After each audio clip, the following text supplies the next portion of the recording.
아까 전에 우리 기도할 때 우리 권사님께서 하나님의 얼굴을 본 듯 이런 말씀을 하셨는데, 새벽에 나오시고 또 늦은 오후에 나오신 우리 성도님들의 얼굴을 보니까 마치 하나님의 얼굴을 본 듯 반갑습니다.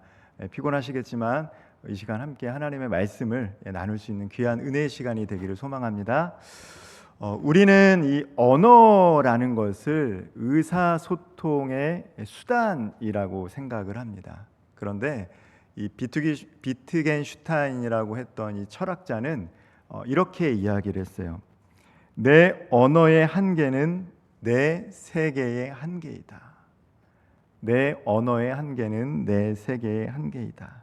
말이라는 것이, 언어라는 것이 단지 의사소통만을 의미하는 것이 아니다라는 것이죠. 언어라는 것은 우리가 세상을 살아가는 방식, 존재를 규명한다라는 거예요. 쉽게 말하면 이렇습니다. 같은 상황 속에서도, 좀 어려운 상황 속에서도 어떤 사람은 나는 끝났다, 나는 절망적이야 라고 말하면 어떻습니까? 그 사람이 그렇게 말함으로 말미암아 그의 삶은 닫히게 되어 있어요. 삶이 닫히는 것이죠. 그러나 어떤 그리스도인이 어렵고 어려운 상황 속에서도 때가 되면 하나님께서 그 길을 열어주시겠지라고 말을 한다면 어떻습니까? 가능성이 있고 소망이 있는 것입니다. 그가 그렇게 표현함으로 말미암아서 그가 무엇을 믿고 고백하는지가 드러나게 되는 거예요. 즉 언어라는 것, 말이라는 것은 단순히 의사 전달의 수단만이 아니라 내가 어떤 말을 쓰느냐가 나의 삶과 나의 존재를 규정하게 되어 있습니다. 이런 의미에서 오늘 우리가 함께 읽은 이 말씀 속에서 아브라함이 하나님의 이름을 부른다라는 것은 단순히 호칭을 부르는 것이 아니에요. 아브라함이 하나님을 어떻게 믿고 있는지 그 믿음, 신앙의 언어가 바로 여호와 이레 하나님의 이름입니다. 두려움 속에서 주여를 누군가 불렀다라면 그 사람의 도움의 근원이 하나님이다라는 것을 우리는 알 수가 있어요. 어떠한 상황 속에서 주님 감사합니다라고 고백을 한다는 것은 무엇입니까? 그 사람의 삶의 주인이 하나님이다라는 것을 드러내는 거예요. 즉 우리가 쓰는 언어는 매우 중요합니다.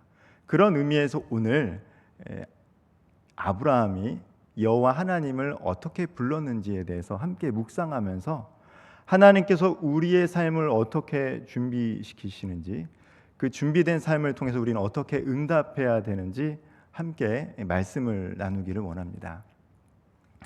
첫째로, 하나님은 미리 보시고 미리 준비하시는 분이에요.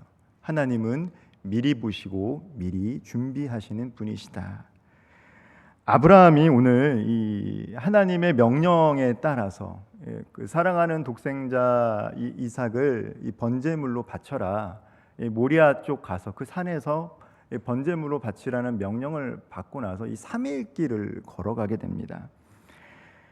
창세기 22장 4절 말씀 제가 한번 읽어보겠습니다. 제3일에 아브라함이 눈을 들어 그곳을 멀리 바라본지라.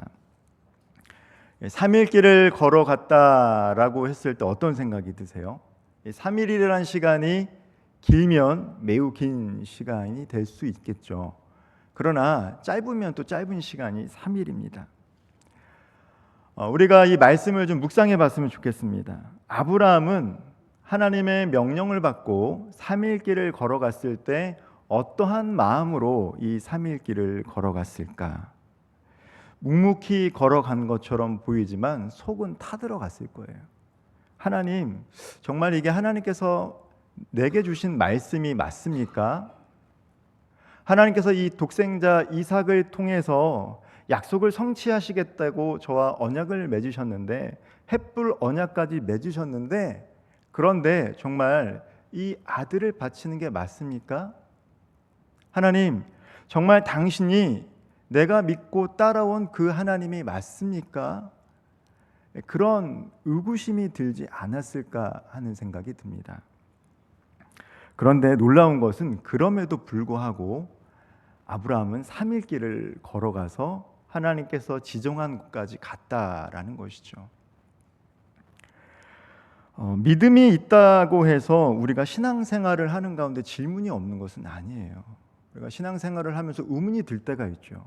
하나님을 믿고 하나님을 신뢰하지만 어떤 상황 속에서는 과연 하나님이 왜 이러한 것들을 우리 삶 가운데 또 이 세상 가운데 일어나게 하실까라는 질문이 듭니다.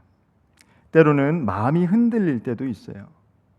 그러나 믿음이라는 것은 흔들리지 않고 그 길을 걸어가는 것이 아니라 흔들리더라도 하나님을 바라보고 걸어가고 또 걸어가는 것 아니겠습니까? 아브라함은 흔들렸지만 하나님의 말씀을 신뢰했기 때문에 그렇게 걸어갈 수가 있었어요. 그런데 아브라함이 몰랐던 것이 하나 있습니다. 3일 길을 걸어가는 동안 아브라함이 몰랐던 것은 무엇입니까? 아브라함은 보지 못했지만 하나님은 다 보고 계셨다라는 거예요. 우리는 알지 못하지만 하나님은 우리의 삶을 관찰하시고 내일을 알 수 있는 분이 바로 하나님이시다라는 것이죠. 아브라함이 산을 오르는 동안 하나님은 산 위에서 준비하고 계셨어요. 순양을 준비하고 계셨다는 것이죠. 아브라함은 마지막 순간에 이 숯불에 이 뿔이 걸린 이 순양을 발견했지만 하나님은 아브라함이 시작할 때부터 그 순양을 보았다라는 것입니다. 창세기 22장 14절 말씀을 같이 한번 읽어보도록 하겠습니다. 함께 읽겠습니다. 시작. 아브라함이 그 땅 이름을 여호와 이레라 하였으므로 오늘날까지 사람들이 이르기를 여호와의 산에서 준비되리라 하더라. 여기서 여호와 이레라는 말이 나오죠. 아브라함이 그곳을 여호와 이레라고 얘기합니다. 이게 준비하다, 공급하다라고 우리가 이렇게 받아들이고 있지만 이 히브리 원어를 보면 이 준비하다보다도 여호와께서 보시다라는 뜻을 갖고 있어요. 여호와께서 보시다라는 것이죠. 하나님께서 보시면 어떻습니까? 하나님이 보시면 책임지신다라는 거예요. 하나님이 보시면 준비하신다라는 거예요. 하나님이 보시면 공급하신다라는 것을 뜻을 가지고 있습니다. 우리는 볼 수 없기 때문에 불안하고 두려워해요. 그런데 우리가 만일 5분 앞을 예측하고 내일을 알 수 있다면, 미래를 알 수 있다면 어떻습니까? 두려워할 필요가 없죠. 불안해할 필요가 없습니다. 그런데 우리 하나님은 보고 계시기 때문에 우리를 위해서 친히 미리 준비해 주신다라는 것입니다. 하나님이 보신다라는 것은 관망하는 게 아니에요.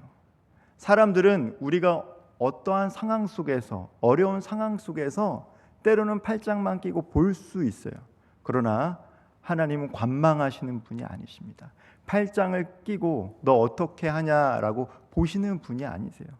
우리 삶 가운데 어려움이 있고 필요가 있다라면 공급해 주시고 준비해 주시는 분이 바로 여호와 하나님이시기 때문입니다.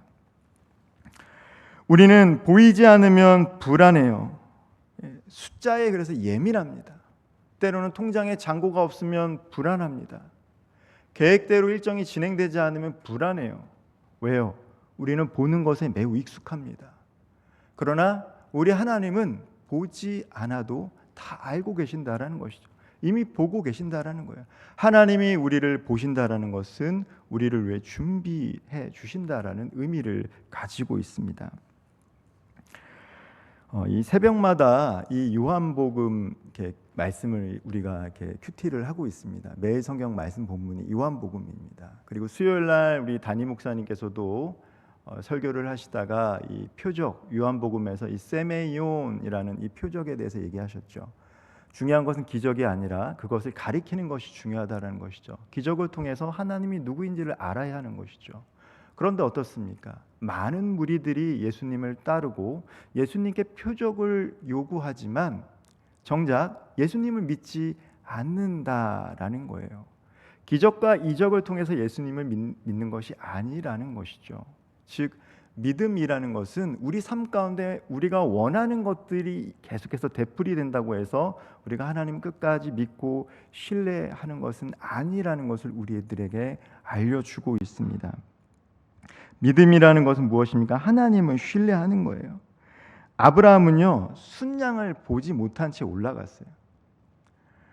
내가 3일 길을 걸어가면 저 모리아 산에서 하나님이 순양을 준비해 주고 계시겠지 라고 생각하고 올라갔던 게 아니에요.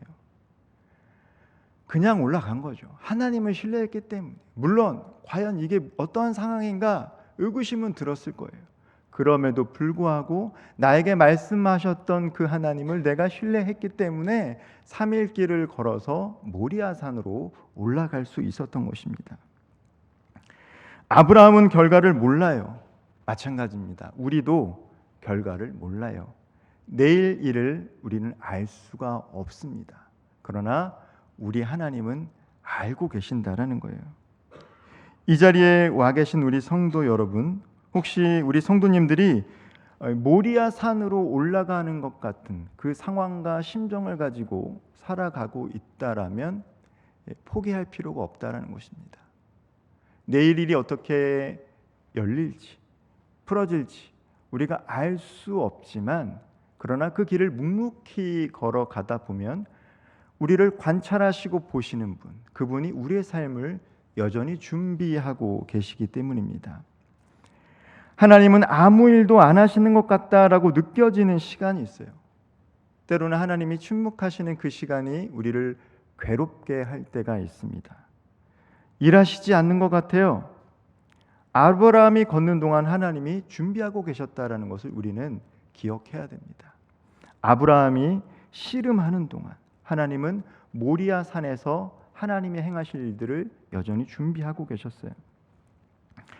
우리는 오늘도 잘 알지 못한 채 하루하루를 그렇게 쫓기며 바쁘게 살아갑니다. 그러나 분명한 것은 하나님은 내일도 아시는 분이시다라는 거예요. 오늘 우리는 내 손에 빈 것에 집중하기 마련입니다. 그러나 하나님은 내일 우리 손에 채워질 것도 보실 수 있는 분이에요. 그래서 우리가 하나님을 신뢰할 수 있는 것 아니겠습니까? 저는 이해하지 못하지만 하나님은 이미 준비하고 계십니다라는 것이 바로 여호와 일의 신앙 고백의 언어입니다. 믿음은요, 앞을 예측하는 것이 아니에요. 어떤 상황 속에서도 하나님만 바라보기로 결단하는 것입니다. 때로는 길이 안 보일 수가 있어요. 어려울 수 있어요. 그럼에도 불구하고 하나님만 바라보면 어떻습니까? 아브라함이 모리아길 3일 길을 걸었던 것처럼 저와 우리 성도님들도 그 길에 순종할 수 있는 거예요. 하나님을 바라보면 다 이해되지 않지만 하나님을 신뢰하기 때문에 이해되지 않는 그 길을 걸어갈 수 있는 것입니다.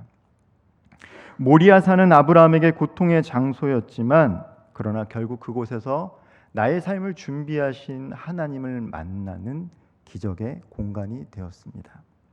마찬가지입니다. 우리의 삶에 고통과 어려움이 있을 수 있어요. 그러나 하나님이 나를 여전히 보고 계신다라는 것을 우리가 기억한다라면, 그리고 묵묵히 그 하루하루를 살아간다라면 우리가 고통스러운 시간과 그 순간과 공간이 오히려 하나님이 우리 삶 가운데 예비하시고 채우시고 공급하시는 그 놀라운 하나님의 은혜를 경험하는 그런 시간과 장소가 될 줄 믿습니다.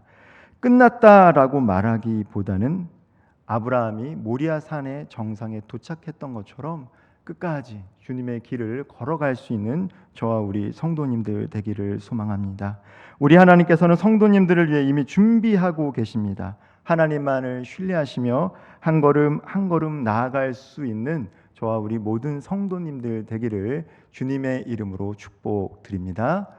두 번째로, 하나님은 미리 보시고 준비하시는 분이시고 하나님은 대신 준비하시는 분이십니다. 아브라함이 마침내 모리아산 정상에 도착했어요. 아브라함은 어떻습니까? 거기서 제단을 쌓기 시작해요. 나무를 버려놓고요, 이삭을 결박합니다. 이 장면도 한번 묵상해 보셨으면 좋겠습니다. 번제단을 쌓기 위해서 나무를 이렇게 가지런히 놓았을 때 아브라함의 마음이 어땠을까요? 아들을 묶는 아버지의 손이 얼마나 떨렸을까요?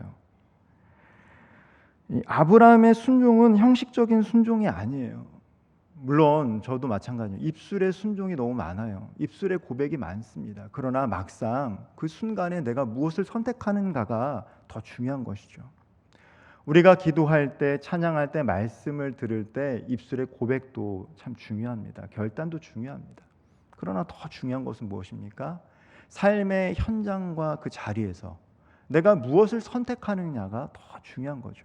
아브라함은 하나님, 제가 이 이삭을 하나님 앞에 번제로 드리겠습니다라고 말만 했던 게 아니라 정말 이 삽일길을 걸어가고 그 가운데 고민하고 순종해서 지금 이 본문 말씀처럼 나무를 버려놓고 그 사랑하는 아들을 결박하고 칼을 들기까지 간 것 아니겠습니까? 창세기 22장 11절 상반절 말씀 함께 읽어보도록 하겠습니다. 여호와의 사자가 하늘에서부터 그를 불러 이르시되 아브라함아 아브라함아 하시는지라. 아브라함의 이름을 몇 번 부르죠? 제가 어려운 문제를 냈나요? 아브라함의 이름 몇 번 부르죠? 2번 불러요.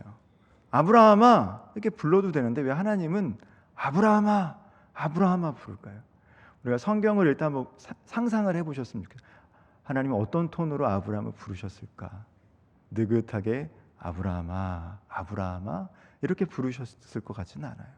아브라함아 아브라함아 다급하게 아브라함을 부르셨어요. 왜요? 그가 그 사랑하는 독생자 이삭을 칼로 내리치려고 했기 때문이에요. 그 아이에게 손을 대지 말라라고 이야기합니다.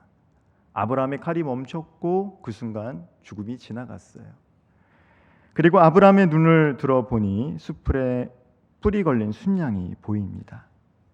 창세기 22장 13절 말씀 같이 한번 읽어보겠습니다.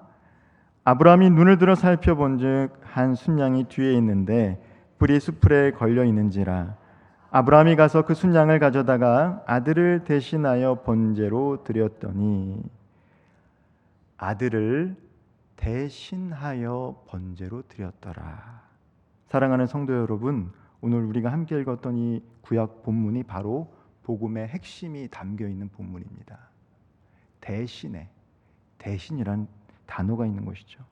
이삭이 죽어야 할 번제단에 순양이 대신 번제물로 드려지게 된 거예요. 이삭이 나무를 지고 산을 오르는 장면은 예수님께서 십자가를 지고 골고다 언덕을 지나는 장면과 같습니다. 이삭이 결박되었듯이 예수님도 결박되셨습니다. 이삭이 죽음 앞에 서듯 예수님도 죽음 앞에 서셨습니다. 그러나 결정적인 차이가 있죠. 이삭 대신 순양이 죽었지만 예수님은 죽으셨다라는 거예요. 누구를 위해서요? 오늘 말씀을 전하는 저와 이 자리에서 함께 말씀을 나누는 우리 성도님들을 대신해서 죽으셨다라는 것입니다. 오늘 이 자리에 우리는 이 사순절 첫째 주일 수요 예배를 보내고 있습니다. 사순절은 어떠한 것을 기념하는 날입니까? 기억하는 날입니까? 예수께서 대속하신 그 고통과 그 아픔을 기억하는 거예요. 그것을 위해서 우리는 함께 말씀을 통독을 하고 있고 또 우리가 3월 말에는 함께 부흥회도 가질 예정입니다. 나를 대신해서 십자가에 달리신 그 하나님, 그 주님을 우리는 기억하기 때문입니다. 믿음이라는 것은 무엇입니까? 믿음의 언어는 무엇입니까? 믿음의 언어라는 것은 내가 할 수 있다는 믿음의 언어가 아니에요. 내가 얼만큼 할 수 있다는 믿음의 언어가 아닙니다. 믿음의 언어는 무엇입니까? 하나님께서 나를 대신해서 무엇을 하셨다가 믿음의 언어입니다. 세상은 내가 주어가 되어 내가 무엇인가를 할 수 있다라고 이야기합니다. 그러나 예수 그리스도를 믿는 우리의 언어는 무엇입니까? 연약한 나를 위해 죽을 수밖에 없는 나를 대신해서 예수님께서 죽으셨다. 하나님은 나를 대신해서 어떠한 일을 하셨다라고 고백하는 것이 바로 믿음의 언어입니다. 때론 우리는 기도해도 마음이 무너지는 날이 있어요. 삶을 살다 보면 나는 왜 이것밖에 안 될까? 나는 왜 이 모양일까? 이런 생각이 들 때가 있지요. 하나님 앞에 서기조차 죄송한 날이 있을 수 있습니다. 그러면 어떻습니까? 때로는 교회 문턱을 넘기는 것조차 부끄러울 때가 있어요. 말씀을 전하는 저도 때로는 이 강단에서 말씀을 전하기가 부끄러워질 때가 있습니다. 내가 과연 이렇게 말씀을 전할 만한 사람일까? 내가 정말 예수 믿는 사람일까라고 부끄러워질 때가 있다라는 거예요. 그런데 이 대속의 은혜는 무엇입니까? 너는 부끄러워할 필요 없다라는 거예요. 너는 죄인이 아니다라고 얘기하는 거예요. 내 사랑하는 아들을 대신해서 너를 살렸으니 너는 부끄러워할 필요도 없고 죄의식을 가질 필요도 없다라고 말씀해 주고 있는 거예요. 내가 준비하지 못해도 괜찮다. 내가 대신 준비하겠다. 이것이 바로 여호와 이레의 신앙인 거예요. 우리가 하나님 앞에 설 수 있는 근거는 우리의 열심이 아닙니다. 저는 늘 말씀을 묵상하고 설교를 준비할 때마다 내가 이 자리에 설 수 있는 것은 내가 준비되어 있기 때문에 선다라고 생각하지는 않습니다. 물론 설교도 준비하고 기도하고 이런 준비는 필요하죠. 그러나 이 자리에 설 수 있는 것, 그리고 우리 성도님들이 이 자리에서 함께 예배를 드릴 수 있는 것은 내가 잘 준비된 삶을 살았기 때문이 아니에요. 하나님께서 대신해서 독생자 아들을 내어주시기까지 우리를 사랑하셨기 때문에 우리가 부족하고 죄 많은 죄인이지만 이 자리에 있을 수 있는 것입니다. 예수님께서 우리를 위해 대신 십자가를 달리신 그 은혜를 우리가 경험했기 때문이에요. 사랑하는 성도 여러분, 모리아 산에서 아브라함이 본 것은 단지 수풀에 뿔이 달린 순양만은 아니었습니다. 이삭을 대신해서 순양을 준비하신 그 하나님을 아브라함은 보게 된 거예요. 오늘 우리가 바라볼 것은 환경이 아닙니다. 내 상태가 아니에요. 조건이 아니에요. 우리를 대신해서 자신의 독생자 아들을 내어주시기까지 사랑하시는 그 하나님의 사랑을 우리는 경험하고 볼 수 있어야 합니다. 그분의 은혜에 우리는 살아가야 돼요. 그러기 위해서 우리는 어떻게 해야 됩니까? 다시 십자가 앞에 서야 돼요. 십자가를 바라볼 수 있어야 됩니다. 사랑하는 성도 여러분, 우리가 이 아름다운 예배당에 와서 함께 예배를 드릴 때 저 뒤편에 십자가를 보시면 어떤 생각이 드십니까? 아, 십자가구나 라고만 생각할 수도 있어요.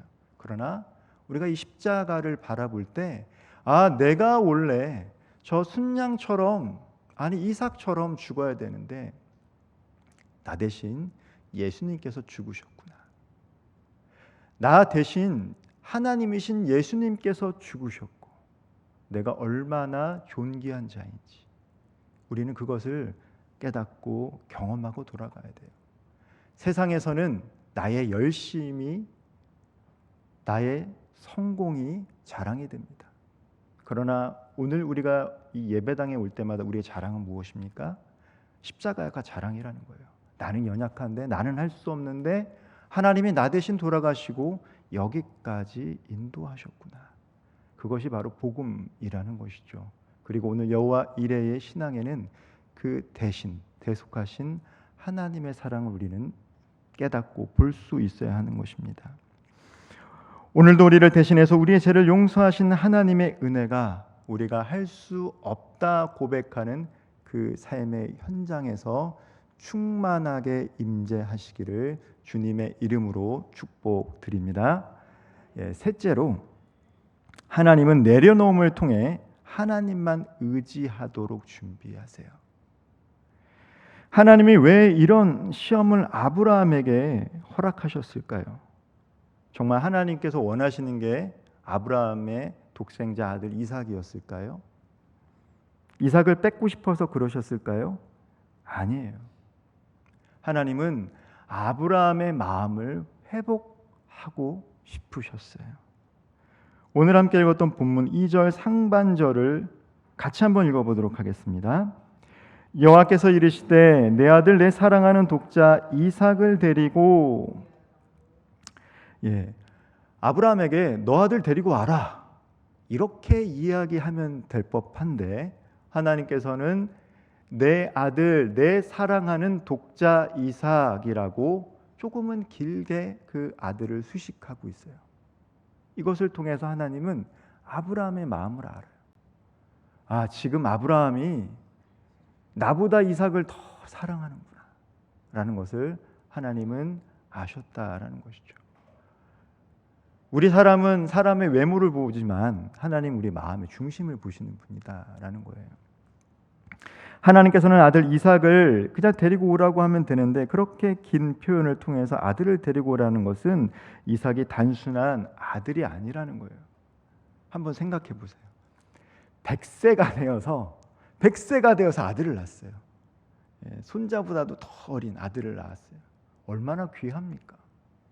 100세가 되어서 아들을 낳았는데 그 아들을 내 손으로 잡아 죽이라고 말한다라면 어떻게 받아들이겠어요? 가슴이 찢어지겠죠. 기다림의 결실이었고 눈물의 열매였던 그 이삭을 하나님이 지금 번제로 달라고 하시니까 마음이 어떻겠습니까? 쉽게 포기할 수 없었던 것이 이삭이에요. 마찬가지입니다. 우리도 신앙생활을 하지만 쉽게 포기할 수 없는 무언가가 있다라는 것이죠. 어느 순간부터 하나님보다 더 붙드는 것이 있어요. 그것이 그분의 이삭이에요. 하나님보다 더 두려워하고 하나님보다 더 의지하고 하나님보다 더 잃고 싶지 않다고 생각하는 것이 바로 이삭이에요. 어떤 분에게는 그것이 자녀가 될 수도 있어요. 어떤 분에게는 그것이 재물이 될 수도 있고 건강이 될 수도 있습니다. 관계가 될 수도 있고 때로는 사역이 될 수도 있고 사람들의 인정이 될 수도 있어요. 하나님보다 사람의 인정이 더 중요하고 하나님보다 내가 하는 사역이 더 중요하고 하나님보다 내 자식이, 내 재물이, 내 건강이, 함께하는 사람들과의 관계가 더 중요하다고 하면, 그래서 그것이 더 중요하기 때문에 잃어버리면 안 되기 때문에 어느 순간 내 마음의 중심에 하나님이 조금씩 물러가게 된다라면 그것이 바로 우리의 이삭이 됩니다. 그러면 하나님은 어떠십니까? 우리의 삶을 만진다라는 거예요. 이삭을 빼앗아 가기 위해서가 아니에요. 다시금 이삭에게 눈을 돌렸던 그 눈을 하나님께 돌리기 위해서입니다. 하나님이 때로 우리의 삶을 괴롭게 만지시는 것처럼 느껴질 때가 있습니다. 아브라함이 그랬을 거예요. 왜 하나님 내 삶을 이렇게 괴롭게 하십니까? 왜 나를 시험하십니까? 그런데 그 시험은 이삭을 괴롭게 하려는 것도 아니고 아브라함을 괴롭게 하려는 것도 아니고 이삭을 빼앗으려고 했던 것도 아니에요.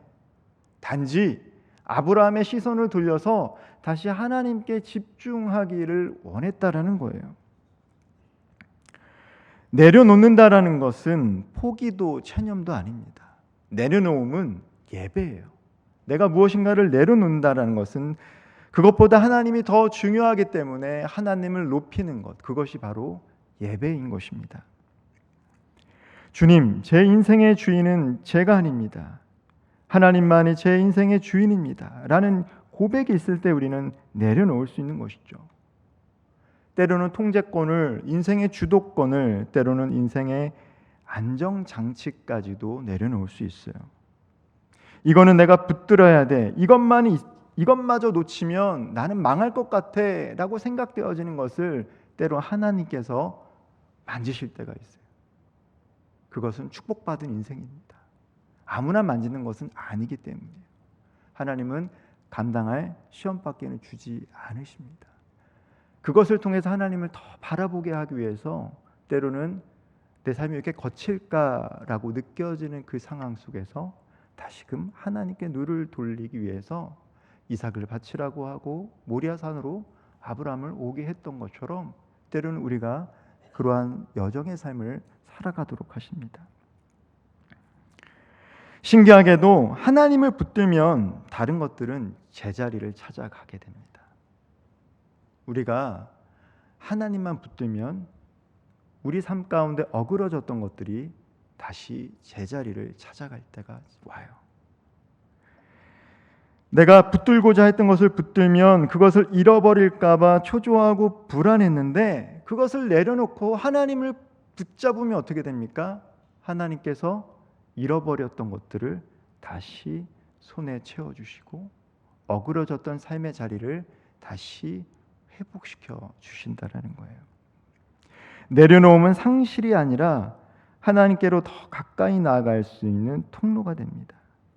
사랑하는 성도 여러분, 혹시 하나님께서 우리 성도님들의 삶을 마치 아브라함처럼 만지고 계십니까? 그래서 아프다라고 느끼는 분 계십니까? 그렇다면 이렇게 고백하셨으면 좋겠습니다. 주님, 이제야 알았습니다. 이삭이 아니라 하나님이 내 삶의 주인 되십니다. 내가 사랑하는 것은 내 독생자 아들이 아니라 바로 하나님이십니다. 그 고백을 하게 되면 우리는 하나님과 더 가까이 나아가게 되고 우리의 마음은 더 자유해질 줄 믿습니다. 말씀을 마무리하겠습니다. 아브라함은 모리아 산을 오르며 하나님을 다 이해하지는 못했어요. 그럼에도 그는 그 길을 순종하며 걸어갔습니다.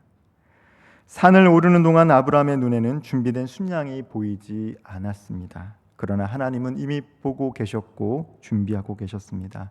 우리 하나님은 어떤 분입니까? 미리 보시고 미리 준비하시는 하나님이십니다. 마침내 모리아산 정상에서 아브라함은 이삭을 향해 칼을 들었습니다. 그 순간 하나님은 이삭 대신 준비하신 순양을 보여주셨습니다.